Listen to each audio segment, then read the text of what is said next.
ನನ್ನ ಚಾನಲ್ಗೆ ಹೊಸಬರಾಗಿದ್ದರೆ ಸಬ್ಸ್ಕ್ರೈಬ್ ಮಾಡಿ. ನನ್ನ ವಿಡಿಯೋ ನಿಮಗೆ ಇಷ್ಟ ಆದರೆ ಮಾತ್ರ ಲೈಕ್ ಮಾಡಿ. ಬನ್ನಿ, ಡೆವಿಲ್ ಫಿಲ್ಮ್ ಯಾಕೆ ಪ್ರೇಕ್ಷಕರಿಗೆ ಡಿಸಪಾಯಿಂಟ್ ಮಾಡಿತು ಅಂತ ಡಿಸ್ಕಸ್ ಮಾಡೋಣ. ಡೆವಿಲ್ ಫಿಲ್ಮ್ ಬಜೆಟ್ ವೈಸ್ ಹೋದರೆ ಈ ಫಿಲ್ಮ್ ಅಂದರೆ ಹಿಟ್ ಮೂವಿ ಕನ್ಸಿಡರ್ ಆಗುತ್ತೆ.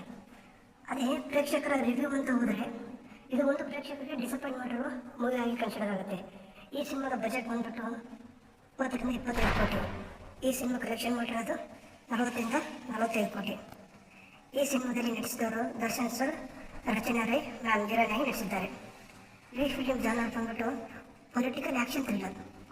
ಈ ಸಿನಿಮಾದ ಡೈರೆಕ್ಟರ್ ಪ್ರಕಾಶ್ ವೀರ್ ಅವರು. ಈ ಸಿನಿಮಾನ ಪ್ರೊಡ್ಯೂಸ್ ಮಾಡಿದ್ದು ಜಯಮ್ ಅವರು.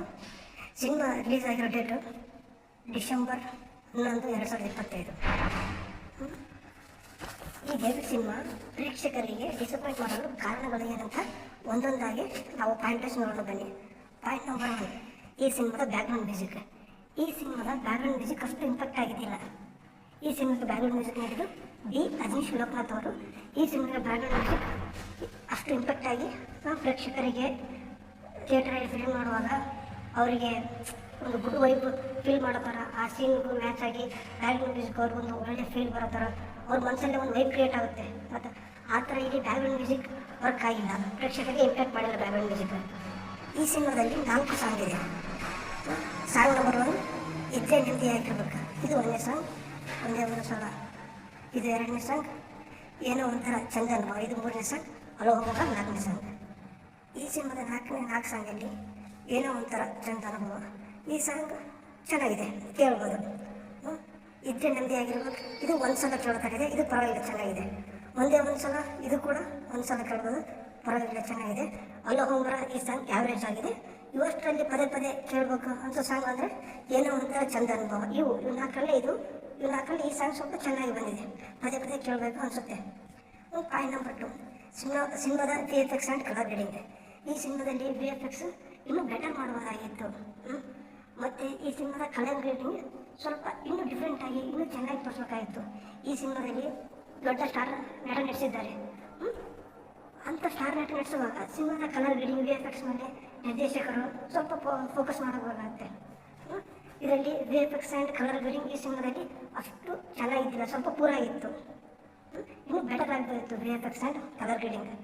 Point number 3, old story and screenplay. Prakash Veer ಅವರು ಈ ಸಿನಿಮಾಗೆ ಅದೇ ಓಲ್ಡ್ ಸ್ಟೋರಿನ ಓಲ್ಡ್ ಸ್ಕ್ರೀನ್ ಪ್ಲೇನ ತಂದಿದ್ದಾರೆ. ಅದೇ ಪೊಲಿಟಿಕಲ್ ಡ್ರಾಮಾ, ಇಬ್ಬರು ಇರ್ತಾರೆ, ಅದರಲ್ಲಿ ಒಬ್ಬ ಕೆಟ್ಟವನು ಒಬ್ಬ ಒಳ್ಳೆಯವನು.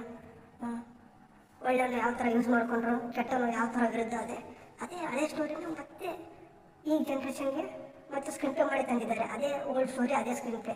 ಇದು ಕೂಡ ಮೇಜರ್ ಮ್ಯಾನೇಜ್ಮೆಂಟ್. ಈ ಸಿನಿಮಾ ಪ್ರೇಕ್ಷಕರಿಗೆ ಡಿಸಪಾಯಿಂಟ್ ಮಾಡೋಕ್ಕೆ ಇದು ಒಂದು major point. Point number 4, stardom. ಇಲ್ಲಿ ನಡೆಸಿರೋದು ಕರ್ನಾಟಕದ ಸೂಪರ್ ಸ್ಟಾರ್, ದೊಡ್ಡ ಸ್ಟಾರ್ ಆಗಿರ್ತಕ್ಕಂಥ ದರ್ಶನ್ ಸರ್ ಅವರು. ಅವರಿಗೆ ಕರ್ನಾಟಕದಲ್ಲಿ ಅತಿ ಹೆಚ್ಚು ಫ್ಯಾನ್ ಬೇಸ್ ಇರೋ ಹೀರೋ ಅಂದರೆ ಅದು ದರ್ಶನ್ ಸರ್. ಅಂಥ ದೊಡ್ಡ ಸ್ಟಾರ್ ನಟ ನಡೆಸಿದ್ದೇನೆಂದರೆ ಪ್ರೇಕ್ಷಕರಿಗೂ ಕೂಡ ಅವ್ರ ಸಿನಿಮಾ ಥಿಯೇಟ್ರಿಗೆ ಬರುತ್ತಂದರೆ ತುಂಬ ದೊಡ್ಡ ಎಕ್ಸ್ಪೆಕ್ಟೇಷನ್ ಇರುತ್ತೆ. ಸಿನಿಮಾ ಯಾವ ಥರ ಇರುತ್ತೋ ಅಂತ ತುಂಬಾ ಎಕ್ಸ್ಪೆಕ್ಟೇಷನ್ ಇರುತ್ತೆ. ಸಿನಿಮಾ ಅವ್ರ ಎಕ್ಸ್ಪೆಕ್ಟೇಷನ್ಗೆ ರೀಚ್ ಆಗಿಲ್ಲ ಅಂತಂದರೆ ಸಿನಿಮಾ ಆಟೋಮೆಟಿಕ್ಲಿ ನೆಗೆಟಿವ್ ಆಗಿ ರಿವ್ಯೂನ ತಗೊಳ್ಳೋಕ್ಕೆ ಆಗುತ್ತೆ. ಈ ಸಿನಿಮಾ ಕೂಡ ಅದೇ ಆಯಿತು. ಪ್ರೇಕ್ಷಕರು ದರ್ಶನ್ ಸರ್ ಮೇಲೆ ತುಂಬಾ ದೊಡ್ಡ ಎಕ್ಸ್ಪೆಕ್ಟೇಷನ್ ಇಟ್ಟಿದ್ರು, ಬಟ್ ಅದು ಅವ್ರ ಎಕ್ಸ್ಪೆಕ್ಟೇಷನ್ ರೀಚ್ ಆಗಿಲ್ಲ. ಡೈರೆಕ್ಟರ್ ಆ್ಯಂಡ್ ಹೀರೋ ಸರ್ಗೆ ಅವರು ಮಾಡುವಂಥ ಮುಂದಿನ ಸಿನಿಮಾಗೆ ತುಂಬ ದೊಡ್ಡ ಯಶಸ್ಸು ಸಿಗಲಿ ಅಂತ ನಾನು ಈ ರಿವ್ಯೂನ ಹೇಳುತ್ತಾ ಈ ರಿವ್ಯೂ ಮುಗಿಸ್ತೀನಿ. ನೆಕ್ಸ್ಟ್ ಯಾವ ಮೂವಿ ರಿವ್ಯೂ ಮಾಡಬೇಕಾದ ನೀವು ಕಮೆಂಟ್ ಮಾಡಿ ತಿಳಿಸಿ. ಧನ್ಯವಾದಗಳು.